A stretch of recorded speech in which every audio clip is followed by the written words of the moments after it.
Hi friends, welcome to our channel. ఈరోజు సింపుల్గా ఈజీగా చేసుకునే సొరకాయ ఇగురు అనమాట. ఇది చాలా సింపుల్గా అంటే కరెక్ట్గా ఒక 10 నిమిషాల్లో ఈ కర్రీ అయిపోతుంది.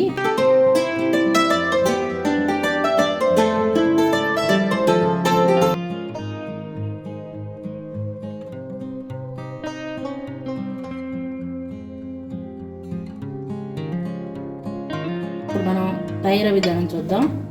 ఇప్పుడు మనం స్టవ్ వెలిగించుకుని ప్యాన్ పెట్టుకున్నాం. అలాగే కొద్దిగా ఆయిల్ వేసుకున్నాం.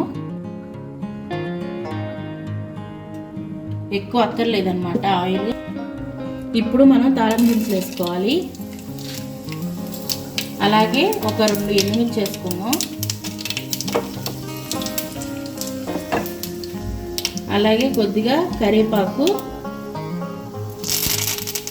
అలాగే పచ్చిమిర్చి, ఉల్లిపాయలు మొత్తం అన్నీ వేసేసుకున్నాం. ఇప్పుడు ఒకసారి మొత్తం కలుపుకుందాం. ఈ ఉల్లిపాయలు, పచ్చిమిర్చి కారం మంచిగా వేగాలి.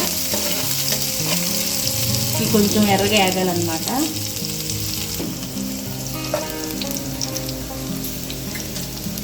ఈ మంచిగా వేగిని.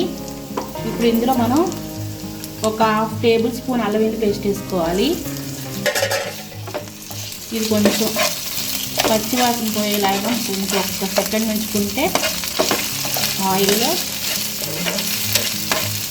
సరిపోతుంది. ఎందుకంటే మనం కొంచెం వేసాం కాబట్టి. ఇప్పుడు మనం ఇందులోనే సొరకాయ ముక్కలు వేసేసుకుందాం. సొరకాయ చక్క లేతగా ఉన్నాయి.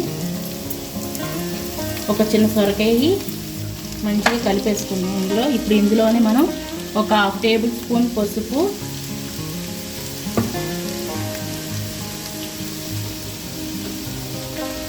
అలాగే ఒక 1/2 టేబుల్ స్పూన్ ఉప్పు వేసుకుని మొత్తం కలిపేసుకుని మూత పెట్టుకుందాం.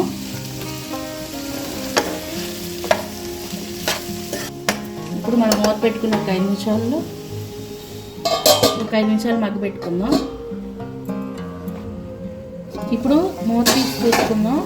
మధ్య మధ్యలో కలుపుతూ ఉండడం, లేకపోతే అడిగంటేస్తుంది. ఇప్పుడు ఇందులో మనం చితక కొట్టుకున్న ఎల్లుల్లిపాయలు ఉంటాయి కదా, అవి వేసేసుకోవాలి. ఈ సొరకాయకి ఎల్లుల్లిపాయల టేస్ట్ అన్నమాట. అలాగే 1 స్పూన్ కారం,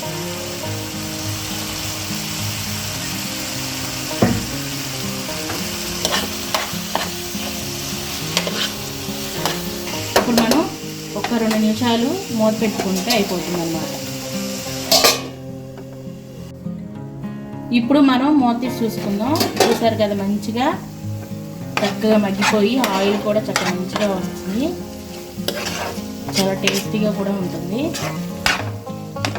అయిపోయింది. స్టవ్ ఆఫ్ చేసుకుందాం. చూసారుగా ఫ్రెండ్స్, సొరకాయ ఇగురు అనమాట. చాలా టేస్టీగా ఉంటుంది. ఒకసారి ట్రై చేయండి.